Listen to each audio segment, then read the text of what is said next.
As you drive up to the meeting spot, you're almost surprised to find someone actually waiting for you in this forgotten corner of the world. You can't see the driver, but the car seems familiar. It's probably the same model as yours. Good. The duel will be fair. The greatest driver alive? Well, not for long, you tell yourself with a smile. Suddenly, the opponent rushes forward. The race is on. Alright, here we go. 3, 2, 1.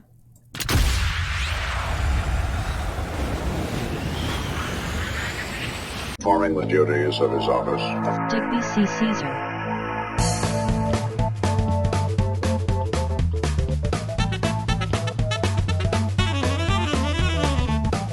No.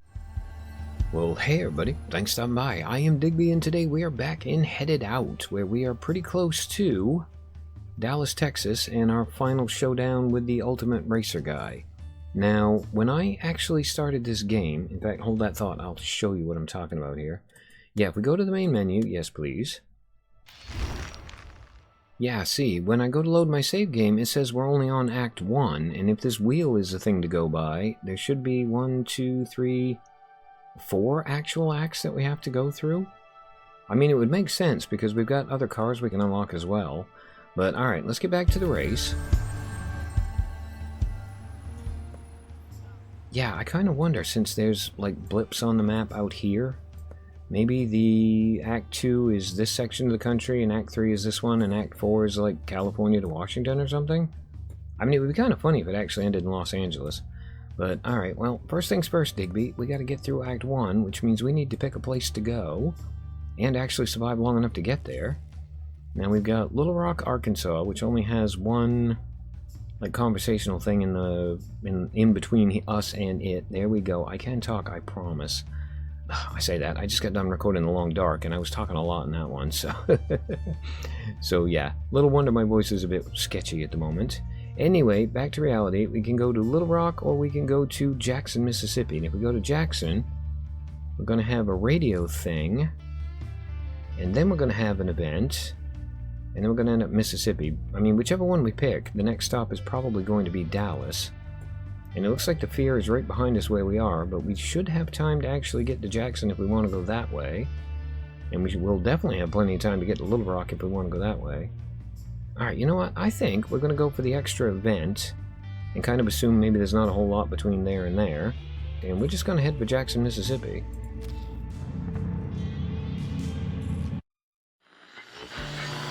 Seems like we have another contestant on the line. Hi, Mark. You're on the air, and we're ready for your love confession. Thanks, Helen. I hope my boyfriend's listening. Trevor, we first met at an arcade, so I'll speak in the language of video games. Oh, God. Without you, I'm just a sad arcade machine. You are my coin. You get me going, light me up, and make me loud with joy. When I'm shooting space invaders, you're my shield, protecting me from harm. And for a game of Pong to work, you need 2 paddles. Otherwise, it's just game over. I want you to be my second paddle. I want to play with you forever. I hope you'll marry me. Whoa, dude, are you proposing? Yes, I am. Are there any extra points for that? We have to discuss the rules. Okay, there's not going to be any extra points for that, because that might be the single most cringeworthy proposal I ever heard in my life. Hello! Just because we're not wanted in Mississippi doesn't mean I want to take a chance. Alright, well, if we weren't wanted in Mississippi before, I have a stinking feeling we're about to become wanted in Mississippi. We'll see what the event brings us. Okay, a glimpse from the road. Hitchhiker, hippie, bomber. Okay, this does not sound promising. Of course you gave her a ride. She seemed like a rainbow in human form. Now you're in the middle of a bomb plot orchestrated by some hippie weatherman wannabes, overthrowing the regime by blowing up a U.S. Army career center in the middle of nowhere. Oh, I don't think so. I've got a feeling I know where this decision's gonna go. It's not like you have no choice. You can bow to Babylon and snitch on her. She'll be arrested and you'll spend a few hours in a jail cell. But then again, you could come along for the ride. Stay put, Wait for her to plant the bomb, then drive. Fast. Sounds tempting, doesn't it? It would sound tempting if I was a little bit crazy, but unfortunately, I have had a lot of family members do time in the army, so you know what? You may be cute, but you're also crazy, and that means I got no time for you.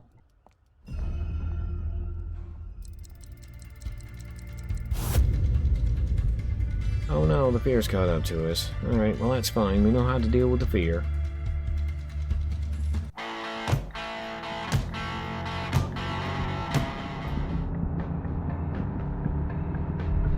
Hey, it's that driver from the news. Good job fooling all those cops.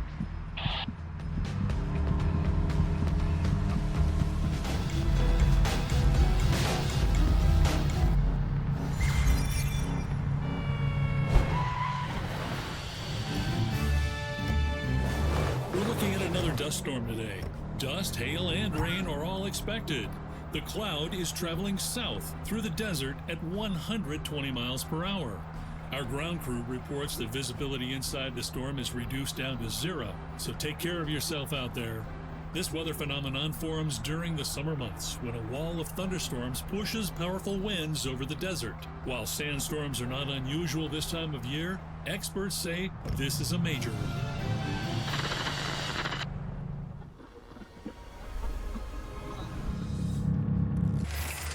And we have arrived in Jackson, Mississippi. It is 1:06 a.m. We've got a metric ton of focus. The fear is a fair ways behind us. Well, it's probably going to catch us up here fairly soon. But it looks like in between us and the final big race, we are going to have a radio event and 2 of the regular events. Alright, well, really quick, let's explore and see if there's anything to do around this place. A glimpse from the road, the prophecy. You stop to buy some water, and just as you're leaving the grocery store, an older woman accosts you. She says she knows your future and she can reveal it for a mere few dollars. Or you could just buy an apple. Oh, okay. Well, you know we gotta know if it's not too terribly expensive. $10. Ouch. Okay, well, we're not gonna make any money between here and the big race either, so as much as I would love to know what the prophecy is, I might just go for the apple. You know what? We're going to get more focus out of the apple as well. Oh, it's so tempting, though. I really want to know what this prophecy thing is. Okay, you know what? As much as I hate to do it, I really need the gas money, so sorry, darling. I'll take the apple, thanks. And hold on, are you actually the Wicked Witch of the West? If this apple's poison, honey, you and I are going to have words. You're not one to believe in prophecies, destiny, and whatnot, but you believe in food. So you buy an apple. Here you go, you cheapskate. What? It ain't poisoned. Promise. Okay, so she knew I actually was worried about it being poisoned, which means maybe she was psychic?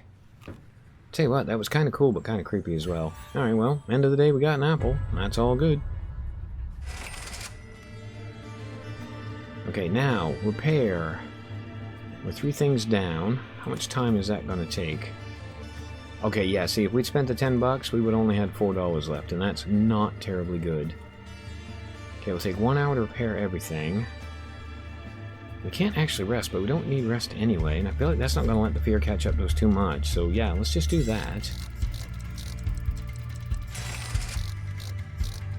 Okay, fear is actually getting a little bit closer than I'm comfortable with, but that's fine. All we got left now is to go to the shop.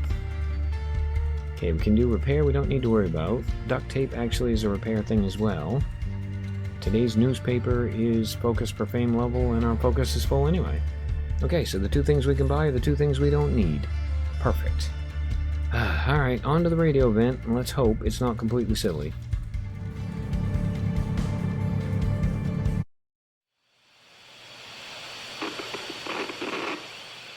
The empire never ended. That's from Philip K. Dick's writings. The Roman Empire, he meant. What a grand idea. Disturbingly accurate today. Let's take Nero, for example, as in, was the Nixon administration any better than the madman who burned Rome on a whim? I bet Tricky Dick was ready to raise the Capitol in the middle of Watergate. Sociopaths in power, corruption everywhere, the people beguiled with bread and games, heavily armored police forces securing the cities. Yeah, the United States are the continuation of the Roman Empire, and I'm not even speaking metaphorically, but there's more to Dick's words. I mean, the guy believes that the Roman Empire literally never ended, that we're living in a false time, and this illusion is a trap that will collapse right before our eyes. Okay, if you have been affected by any of the events in today's programming... oh, you gotta love crazy people. Alright, this should be the end of Alabama. A glimpse from the road. Hot pursuit. Oh, are we gonna have to do a race? The roar of two cars snaps you back to reality. The yellow one with an odd flashing light is some kind of supercharged police pursuit car. The second one, the fugitive, looks like a car of the future, a four-wheeled time machine. They're coming straight at you. To survive this, you'll have to push either of them off the road. Which one will it be? Okay, hold on. I've actually seen this movie because this sounds exactly like the plot of The Wraith. Crossing, you got that roadblock set up? We're coming in at you at about 100 miles an hour. Now, do we want to push the Wraith off the road, or do we want to push the cop off the road? Eeny, meeny, miny, mo. My mother said to pick the very best one, and that is Y-O-U. Okay, sorry, Mr. Officer. Off you go. The police car chickens out at the last moment and pulls off. That was mad. Okay, well, now we're wanted in Louisiana, but that's fine, because lo and behold, we're now in Texas. Alright, final story event before we get to the big boss. So, a glimpse from the road, dust storm race. Okay, this is going to be the dust storm they were talking about on the radio, right? A ferocious dust storm forces you to seek shelter, but the large shed you see by the road is already occupied. The girl looks young, ambitious, and nervous. She wants to become a NASCAR driver. Claims she drives better than any man. Want to verify that claim? Right now, in the storm. Or are you chicken? She actually looks like Tilly from Star Trek Beyond. Okay, so if we accept the challenge, we get a race. Or we can just refuse. Well, you know what? We haven't done a whole lot of racing in this episode apart from Against the Fear, so yeah, dust storm sounds interesting.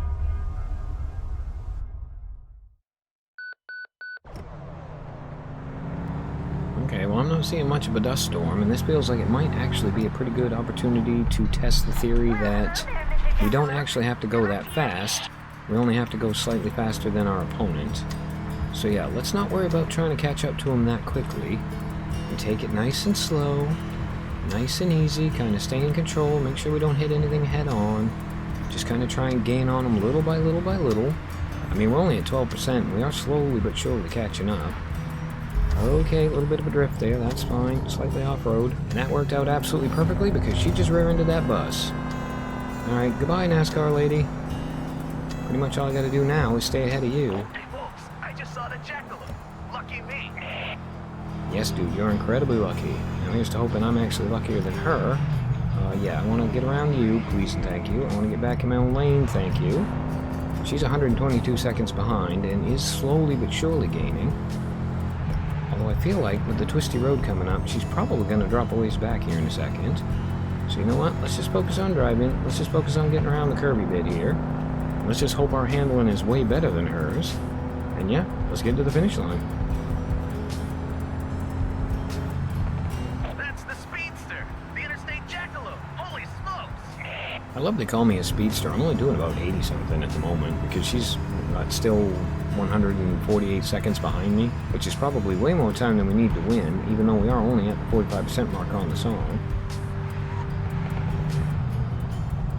Okay, Digby, focus. Don't crash into the stupid cars now.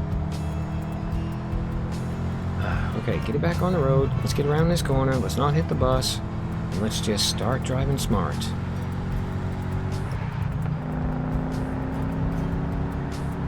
Whoa, folks! You know who I've just seen? The interstate jackalope himself. I love how excited these people are that I just drove by them. Quite frankly, in real life, I would be absolutely terrified if a guy in a Charger came around a corner completely sideways, right up my tailpipe.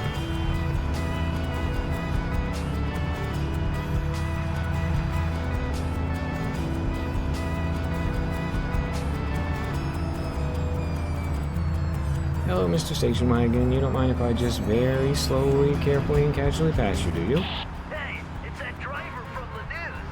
Good job fooling those cops. I wonder which cops he's talking about, because as far as I can remember, I've fooled about 100 cops in this one. Okay, she's only 90 seconds behind me now, so I might have to actually put the pedal down a little bit here. But yeah, the driving slower thing does seem to actually work.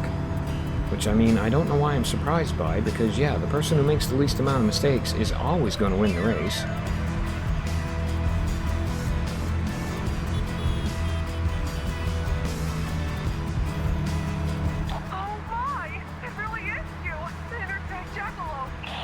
Yes, it's the Interstate Jackalope. Why are you people so impressed with me?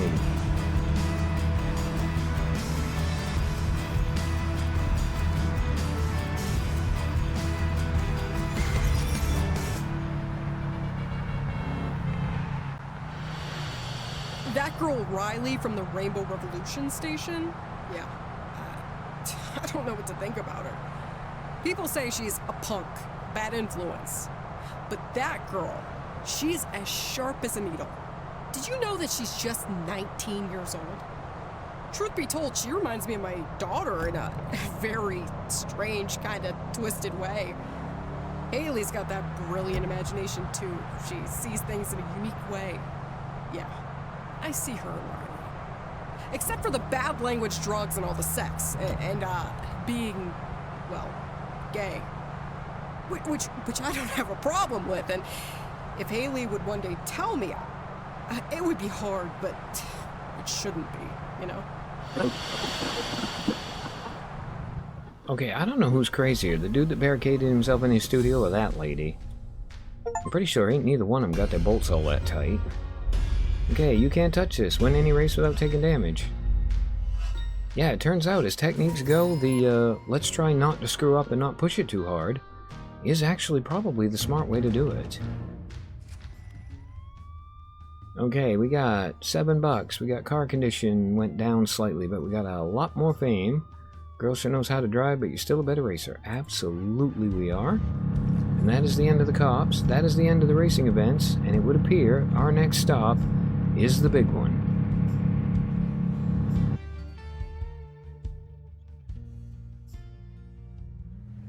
As you drive up to the meeting spot, you're almost surprised to find someone actually waiting for you in this forgotten corner of the world. You can't see the driver, but the car seems familiar. It's probably the same model as yours. Good. The duel will be fair. The greatest driver alive? Well, not for long, you tell yourself with a smile. Suddenly, the opponent rushes forward. The race is on. Alright, here we go. 3, 2, 1, let's do it.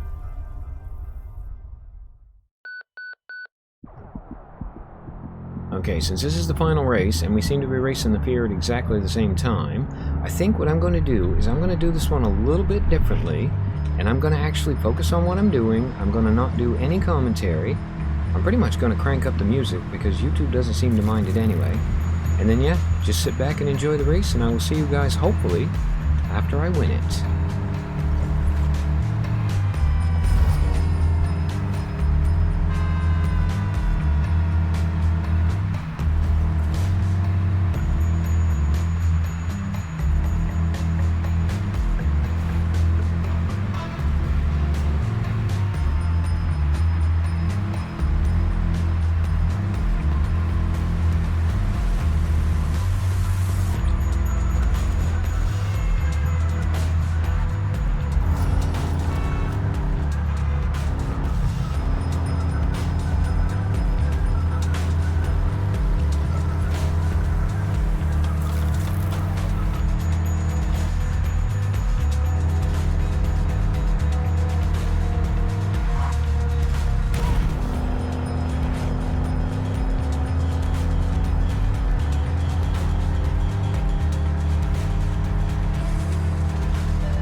I didn't need that. It was going so well, too. Okay, apparently I'm going to have to push it a little bit now.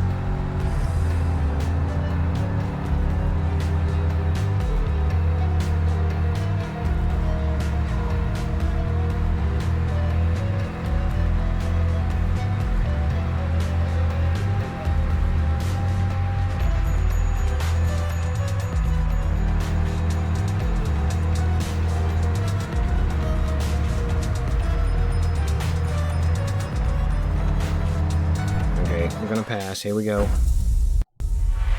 Okay, what just happened? You can outsmart me? You're just flesh and bones, all alone in the universe. We both know your other half doesn't even love you, if they even exist, that is. Oh, what is it?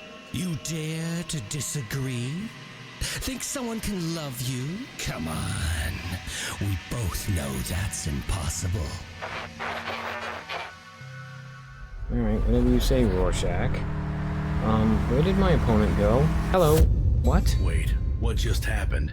That glare, the crash, the voice. Did you lose? I was kind of wondering that myself, because I didn't have a whole lot of control over my car once I got back. Okay, please explain to me what just happened. Between the questions popping up in your head, there's also a glimpse. Your past life comes to you. You were a racer, and a great one at that. A true champion. You've had everything. Fame, fortune, love. But your sheer stupidity ruined it. One night was enough for you to squander it all. One night, and you lost everything. Trapped in a burnout pit, crushed by guilt. You wanted to run away, and... there's more to that memory, but your time is up for now. You die. Hang on, what do you mean run summary? I actually was winning the race, and then you, made me go to some Rorschach friggin' test about not being loved, and then you drove me into a friggin' pair of bulldozers. So, this wasn't on me, this is on you, game. I tell you what, that better not be the end of this run. Okay, level of fame is very high, the entire nation has eagerly followed your journey with excitement. Captivated by all the twists and turns, everyone in the neighborhood comments on your adventures, closely watching your every move and your word because of the fame. Your reputation level's high, people perceive you as a righteous and caring person who generally sides with the weak and the disadvantaged. Digby, you took a drunk man to a shelter and ran from the police, you fought the wise guys and saved one of them from death, you told the friendly cop that being on the run is everything you'd hoped for. Okay, yeah, if you saw the series, you all know what that is all about. Okay, Wandering Champion, I traveled across many states, I won 3 races in a row. I also spent $17 on motels, did 15 drifts, did 3 fear races, and I still don't have a friggin' clue why or how that run actually came to an end. Okay, new possibilities. We unlocked Act 2. Oh, okay, so Act 1 does actually have to end that way then. Okay, we got a new quest, we can start placing bets, we can get more opponents in races, we've unlocked the Hot Rod. Although, quite frankly, I love the Challenger, so I'll probably stick with that. I say that, I kind of want to try the new car out too. Okay, new threats. We got police patrol static, roadblocks are a thing now, and police blockades and police chases. Okay. Okay, yes, it does actually automatically move on to Act 2. So, you know what? For this one, I think we are going to actually change vehicles. We're going to go to the Hot Rod here. Oh, I kind of wish we could see, stats on these cars, because I still feel like the Challenger is actually the better car. Alright, well, we said we were going to drive the Hot Rod. We're going to drive the Hot Rod really quick. Let's see what happens next, and then I think that's where we're going to end the episode. There's speed, a blinding glare, a car crash, the pain. Then you die. As the Canadian Civil War closed the Mexican border. The same nightmare. The same day. What's happening? That blue racer. Maybe he has the answers. Okay, so that's really similar to how the first chapter started, only this time it ended with a blue racer.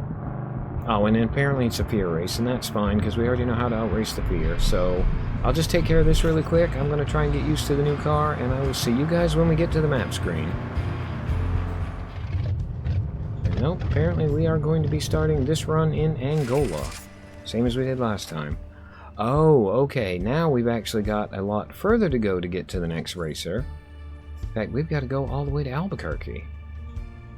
Alright, well, last time we went through Missouri and Arkansas and Louisiana and Texas. How about maybe this time we go up through, well, like Wisconsin, Minnesota, North Dakota, Montana. Maybe cut down? So, looks like next episode we're going to head out across Indiana again. Only this time, I think, once we get to Illinois, we're going to head north.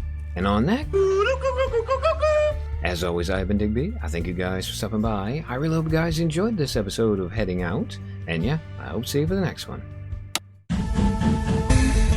Oh, yeah.